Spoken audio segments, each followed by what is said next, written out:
Eto na nga mga idol, magdi-date kami ni Lady Idol nyo mga idol. Ayan, naglalakad kami papunta dun sa kakainan namin. Hanap kami ng mga kainan.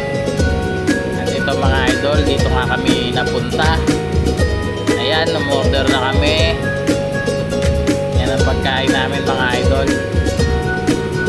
Yan, si Lady Idol nyo mas kumain.